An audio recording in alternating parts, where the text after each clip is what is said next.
Welcome to the program. This is Rachel Rule Broadcasting.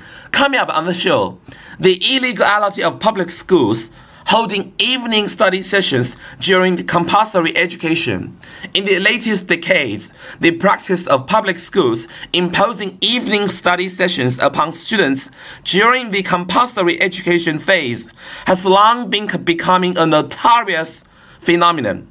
The fundamental essence of education lies in respecting the basic rights and well-being of students, making it essential to examine the legal implications and consequences surrounding this detrimental conduct. Public schools administering evening study sessions during the mandatory education period totally disregard legal provisions which safeguard the basic rights of students. Laws across the nation strictly dictate the duration and structure of compulsory education, ensuring that young kids and teenagers have ample time for rest, leisure, and recreational activities beyond their academic pursuits. Subjecting students to additional study hours against established regulations unequivocally categorizes this practice as a red line crossing violation. The fallout of evening classes on students' psychological and physical well-being can't be overstated. Education need encourage a balanced lifestyle, including sufficient time for relaxation, sociability, as well as physical activities.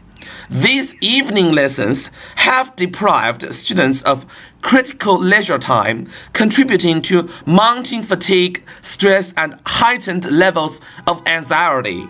The adverse consequences of severe deficit of sleep and limited personal time have hampered students' cognitive abilities, concentration, and overall mental health.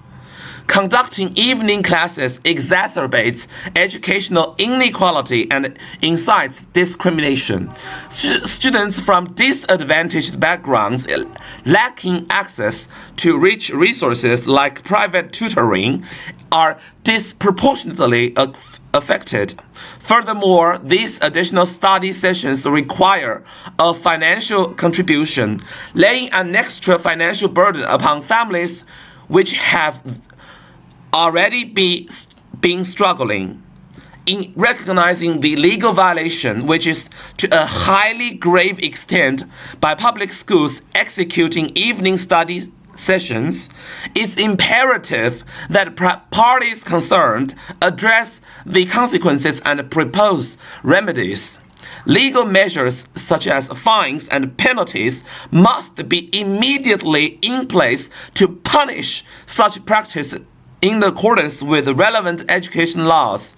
On top of that, stricter monitoring and evaluation of public schools' adherence to these educational laws must be introduced in the same vein. Public schools carrying out evening lessons during the compulsory education phase unforgivably violates legal provisions preserving the basic rights and well-being of students. Such practices result in emotional, physical, and psychological health risks to students, disrupting family dynamics, deepening educational inequality, and generate more discrimination. It's thus crucial for educational authorities and policymakers to prioritize the enforcement of existing laws, eradicate this unlawful practice decisively, and hence promote a healthy educational environment where the holistic development of students are guaranteed. Okay, with that, we come to the end of this edition of Rachel Today. As always, we welcome your thoughts and comments. See you next time. Bye for now.